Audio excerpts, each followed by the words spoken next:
Obrigada pela sua disponibilidade em participar do projeto Mem News, um projeto sobre história oral que visa resgatar as memórias sobre os hábitos da recepção de notícia dos cidadãos portugueses. Vamos começar então falando um pouco sobre si. Poderia nos dizer aqui sobre o seu nome, a idade, local de nascimento, profissão e nível de escolaridade. Olá, Samantha. Em primeiro lugar, agradecer o teu convite para este projeto. Sou o Rui, tenho 23 anos, sou natural de Arcozelo, mas nasci em Gaia. Tenho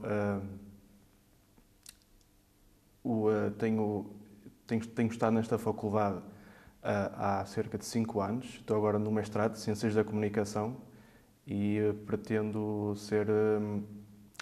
entrar no ramo do jornalismo também. E a sua profissão? Está a trabalhar na área? Neste momento não, estou só mesmo a estudar. Também estou a estudar para ter um curso de inglês, obter um certo certificado para depois, quem sabe, trabalhar também no estrangeiro dentro da área do jornalismo, neste caso o desportivo. Claro. Pode nos contar-nos um pouco sobre o seu contexto familiar, em que cresceu, a profissão dos seus pais, se ainda vive com eles e em que contexto? Eu ainda vivo em casa dos meus pais. O meu pai é carpinteiro e a minha mãe trabalha numa lavandaria. Cresci sempre à volta deles, ou à volta das minhas avós, neste caso. Vim de uma família muito humilde, sempre tive acesso, ou sempre tive aquilo que queria, apesar de não pedir nada. Em termos económicos, também nunca tive nada a dizer. Não sou aquela pessoa de pedir alguma coisa, sou aquela pessoa de pedir alguma coisa só a nível escolar, a nível de ensino. É a única coisa que eu peço. Quanto aos meus pais, não tenho nada a apontar, porque sempre tive acesso a tudo aquilo que eu queria. Certo. E como descreveria assim, qual foi o seu percurso escolar? Onde fez estudou? Eu estudei na Escola Básica do Corvo, em Arcozelo. Depois, quando cheguei ao 5º ano, fui para a Sofia Melo Breiner, fiquei lá até ao 6º, e depois, na transição do 6º para o 7º ano, fui para a Escola Arquiteto Oliveira Ferreira, que é mesmo ao lado, e fiquei lá e completei lá também o meu secundário em Línguas e Humanidades. Perfeito.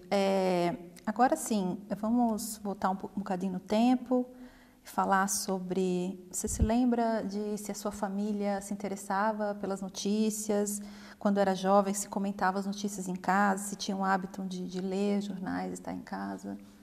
Assim, os meus pais não têm o hábito de ler jornais, mas se tiver lá começam logo a folhear para ver o que se passa cá fora, cá dentro e lá fora, também do país. São pessoas mais de comentar as notícias que aparecem na hora, por exemplo, no telejornal. Pelo menos ainda usamos a televisão para ver notícias. Há pessoas que já não usam, já é outra modernice, é que podemos dizer. São mais pessoas de comentar as notícias de acordo com o que vai aparecer no telejornal. Se aparecer que vai aumentar a gasolina, eles comentam isso. Não são pessoas de chegar a casa e viste aquela notícia tal, e começam ali a fazer uma pequena discussão. Eles comentam as notícias de acordo com o que aparecem logo na hora do telejornal. E mais a televisão, então? Sim, Isso desde sempre? Ou foi mudando? Muito mais a televisão. O rádio é só nos carros e para ouvir música. Claro que no intervalo da música há sempre aquelas pausas para notícias do que está mais a acontecer na atualidade nacional e internacional, mas o meio principal é a televisão. E lembra-se de algum jornal em casa impresso, alguma revista que já tenha assinado, que tinha disponível em casa, alguma coisa assim? Sinceramente não me estou a lembrar, mas as revistas que mais chegam lá em casa, sendo muito sincero, são as revistas de supermercado. Porque revistas, por exemplo, do Público, do Expresso, do Correio da Manhã, não aparecem lá em casa. Foi o que eu disse. não são pessoas de ir à procura da notícia, são pessoas que a notícia vem até eles. Sim. E no caso, então, assim, se vai a algum café, se está na universidade, se tem algum jornal disponível, alguma coisa assim, se interessa em... Não, por acaso não. Digamos, eu diria que o meu jornal é o meu telemóvel, nas redes sociais. Eu nas redes sociais sigo as contas, por exemplo, da RTP, de certos jornalistas ligados à área que eu quero, que é o desporto, e acabo de estar sempre atualizado, querendo ou não. Eu acho que a internet trouxe isto das notícias irem até nós e nós não irmos até às notícias. O que eu quero dizer é a internet trouxe-nos a possibilidade das notícias irem ter connosco aos nossos smartphones, enquanto há uns anos era ir buscar o jornal a uma papelaria. Acho que foi uma das mais influências que a internet teve nesse aspecto. Então usa mais a internet para acessar as notícias. Sim. E tem alguma aplicação que utiliza ou vai ali,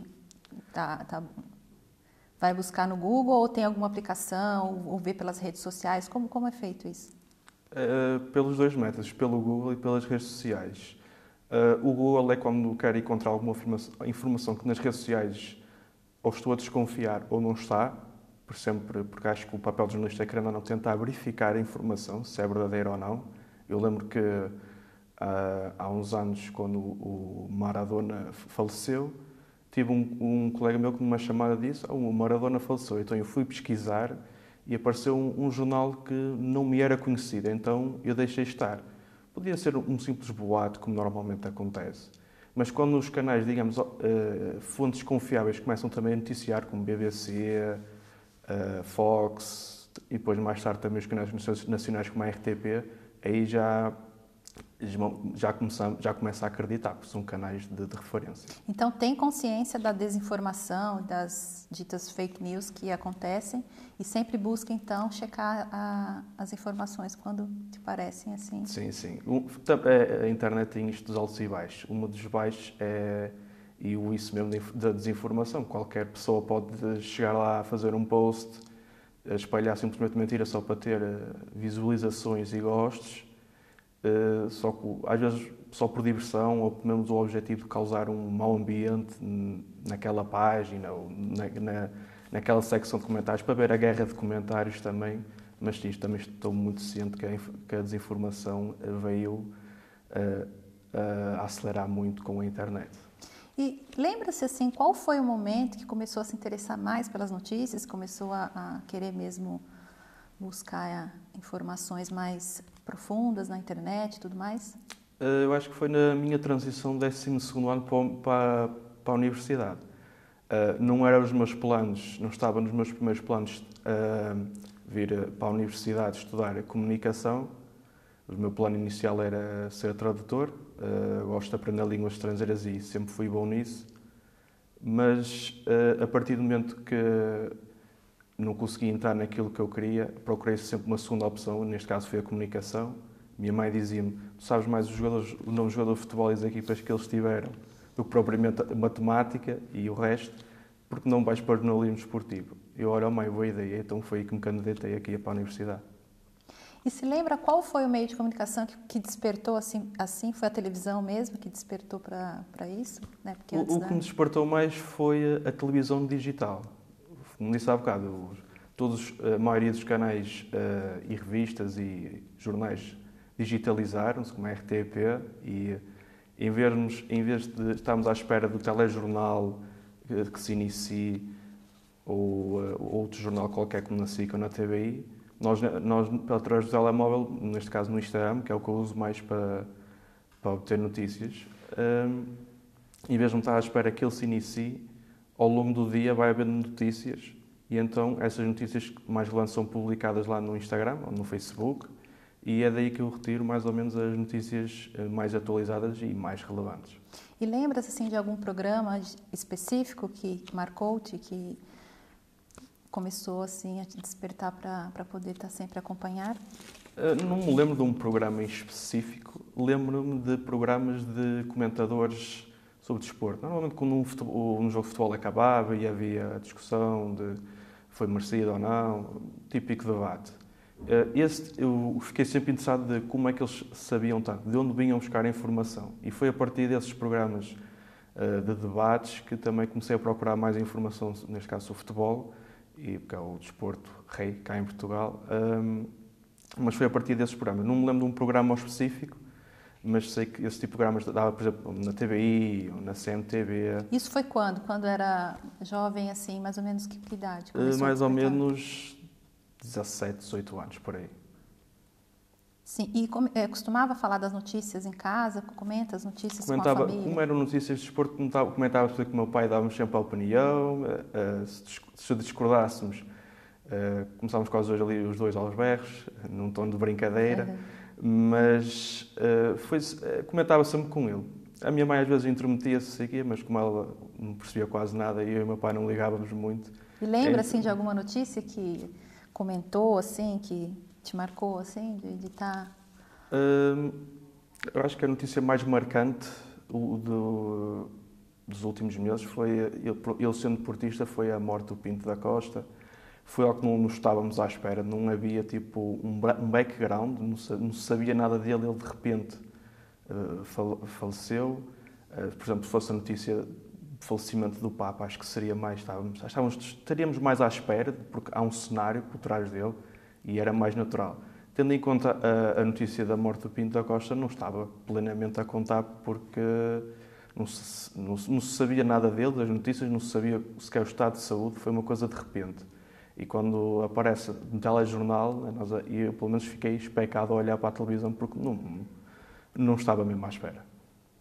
E costuma ouvir rádio, podcast no carro, sobre notícias, alguma coisa assim, comentários? Rádio só mesmo no carro. Para ouvir música, claro que depois tem aqueles intervalos para notícias. Podcast, se estiver a dar na rádio ou se não tiver, também não me faz confusão. Acho que sou mais uma pessoa de ouvir cortes no podcast. Por exemplo, no YouTube ou no Instagram, por exemplo, tem os Reels, que é tipo o TikTok. Os shorts, exatamente. Sou mais pessoa de ver os cortes, porque normalmente os cortes são focados em algum tema específico. E se for um tema específico que eu gosto, já vou aos shorts. E, bom, já disse que via programas, né, notícias de televisão, sobretudo sobre desporto. E tem alguma emissora que gosta mais, que acompanha mais, algum programa de televisão que poderia citar? Sem dúvida é a Sport TV+. Além de ser gratuita, às vezes transmite um jogo ou outro de uma liga, de uma segunda liga. Às vezes tem um período grátis, um fim de semana grátis, por exemplo. Gosto de saber da opinião também dos comentadores acerca dos clubes. É sempre interessante analisar outros pontos de vista que não são o nosso, para achar também pontos de concordância ou pontos que nem sequer tínhamos pensado e concordar também, sem ser futebol. Acho que, sem dúvida, a DAZN, por causa da Fórmula 1, também é um desporto que eu também ligo muito. E o seu consumo de notícias, ele mudou ao longo do tempo? Teve algum momento em que você não acompanhou mais pela TV, ficou só pela internet, isso foi mudando? Como foi esse processo? Pela TV, só mesmo para ver os jogos da seleção, para ver jogos do clube, por exemplo, a Fórmula 1, eu utilizo o computador para ver, normalmente também para dar a chance, por exemplo, como a minha mãe, de ver alguma coisa na televisão, para não estar sempre a ser a televisão nossa, digamos assim. Então eu normalmente assisto pelo computador com o meu pai a Fórmula 1 ou os jogos de futebol também, um ou outro. Correto. Você poderia descrever a forma como acompanha as notícias hoje, o seu dia a dia, desde a hora que acorda? Como é feito esse processo para acompanhar para se manter informado? Eu sempre que acordo, a primeira coisa que eu faço, ou uma das primeiras coisas que eu faço neste caso, é abrir o Instagram para ver também o que se passa na atualidade, não é só o desporto. Caso haja outro acontecimento, como catástrofes naturais ou outro acontecimento qualquer que está a ser relevante, eu gosto de manter, gosto de estar em cima do momento, gosto de saber o que é que se passa. Por exemplo, a minha mãe tem muito aquela ideia de não vês telejornal, não sabes o que é que se passa. E às vezes eu digo, mãe, já vi no telemóvel, já vi nas redes sociais, já se sabia que isto tinha acontecido. Normalmente, foi o que eu disse há bocado, não é preciso chegar o telejornal na televisão para dar notícias mais atualizadas, basta acompanhar nas redes sociais ou até mesmo uma pesquisa no Google, no site, por exemplo, da RTP, que nós estamos completamente atualizados. Então, essa é a forma que interage. Então, como está sempre acompanhando as notícias pelo Instagram, por exemplo, já tem assim uma certa previsão, né, daquilo que vai acontecer, né, no caso quando não tem... diria bem uma previsão, mas é como se fosse um comportamento natural. É completamente natural estar sempre lá no Instagram a aparecer notícias, é completamente natural. Não vou para o Instagram com um certo tipo de proposta de ver outras coisas que às vezes não sejam aquilo que eu quero, ou dar uma certa procurar qualquer coisa, tipo produtos. Portanto, tem muitas páginas também de futebol que vendem camisolas e isso, mas é um hábito. O meu Instagram está recheado de conteúdo que eu gosto, de desporto neste caso, ou acabo sempre de estar sempre atualizado. E você confia no jornalismo e nos jornalistas portugueses? Sim, confio, porque nos mais conhecidos, por exemplo, RTP, SIC, TVI, Sport TV, DAZN, porque acho que eles, ao longo do tempo, foram conquistando uma certa dignidade, se é que posso dizer assim, uma certa relevância. Produziram sempre conteúdo de qualidade e ao mesmo tempo o consumidor atribui-lhe um atributo de confiança e, sendo o conteúdo bem produzido, acho que é uma consequência e acabamos por gostar dele. E acha que o jornalismo é bem elaborado, reflexivo, ou precisa de alguma mudança? O que você comentaria? Eu diria que era, principalmente no setor que eu gosto de esporte, acho que era preciso uma ligeira mudança. Creio que o futebol leva muita importância, demasiada.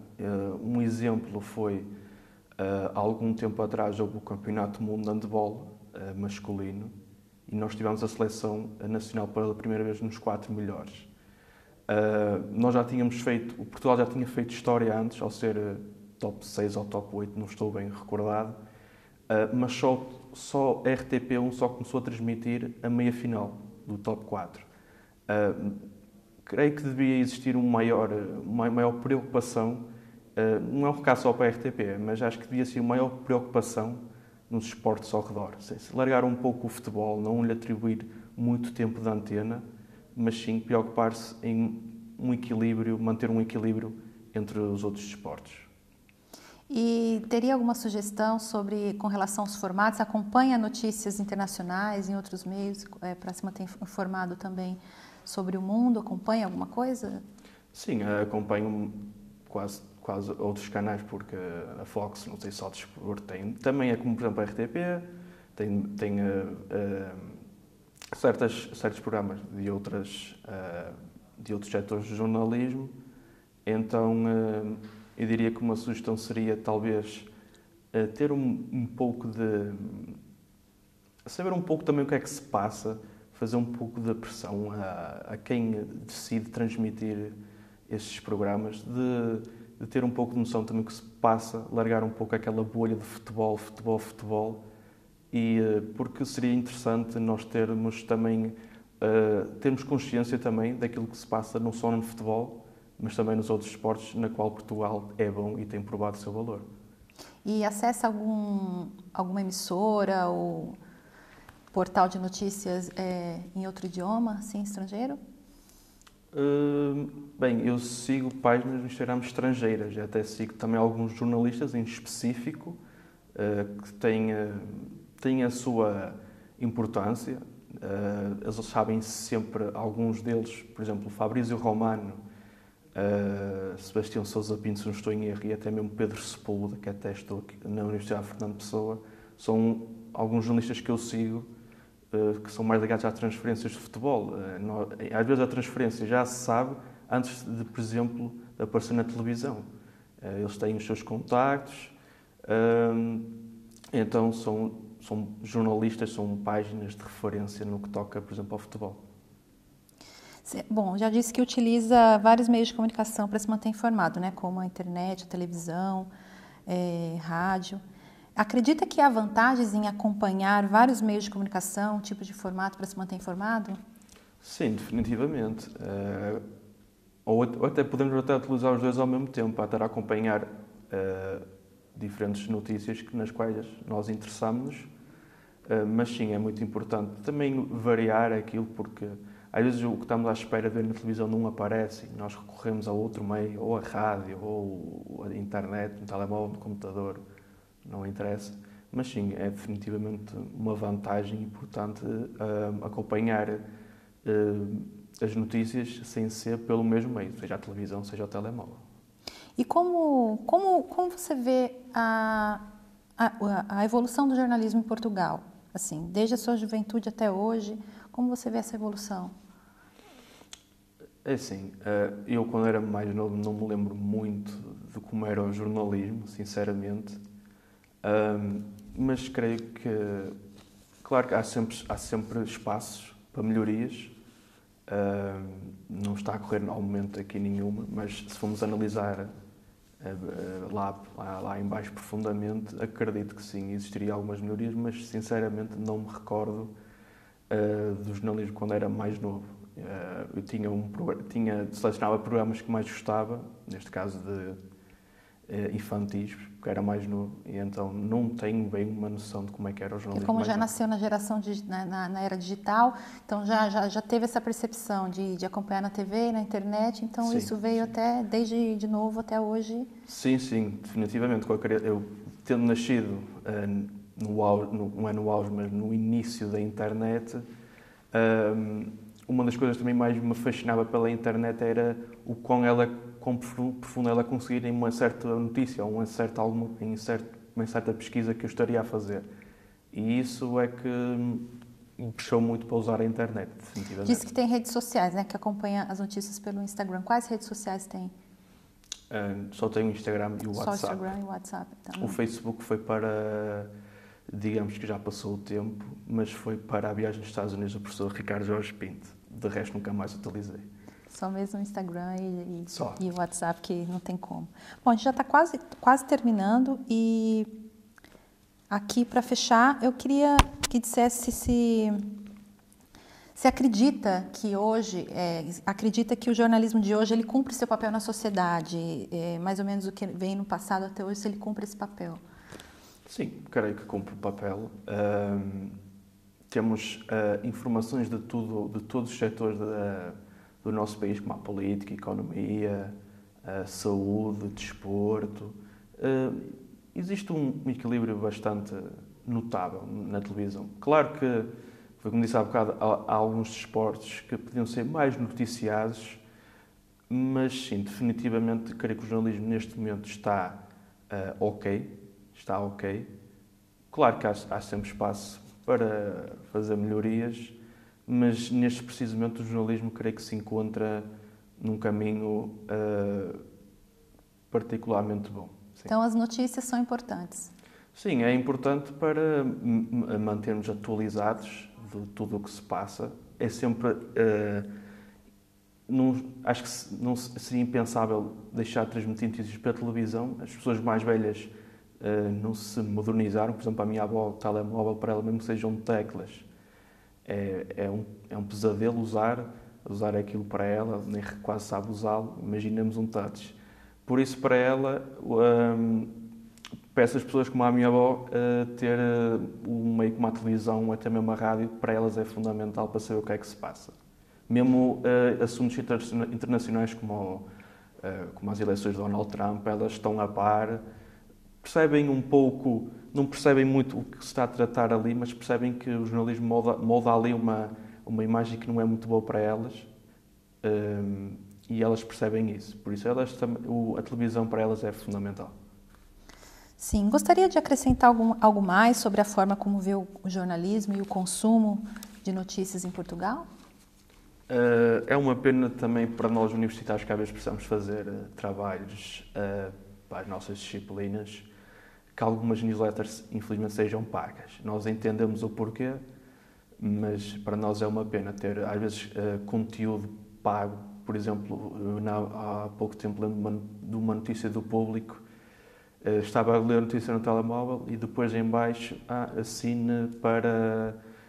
faça uma subscrição mensal para ler o resto da notícia. Eu creio que isso tira um bocado a sua qualidade do jornalismo.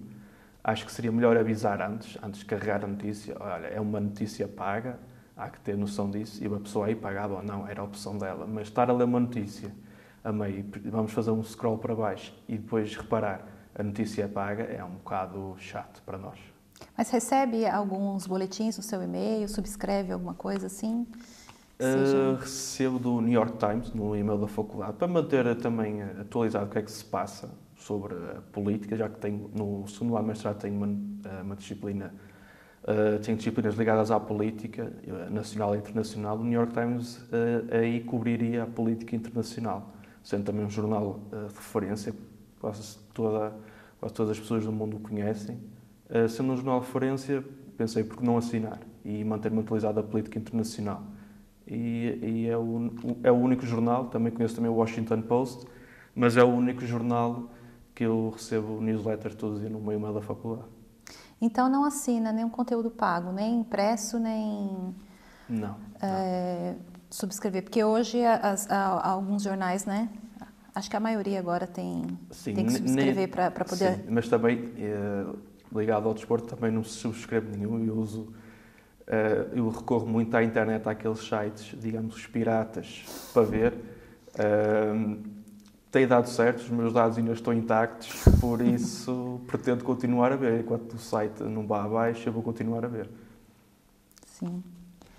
Bom, Rui, muito obrigada pela sua colaboração aqui com o nosso projeto. Espero que ajude os outros investigadores, outras pessoas a recolha de dados. A sua entrevista vai ser tratada e colocada no YouTube. Muito obrigada. Obrigado, eu.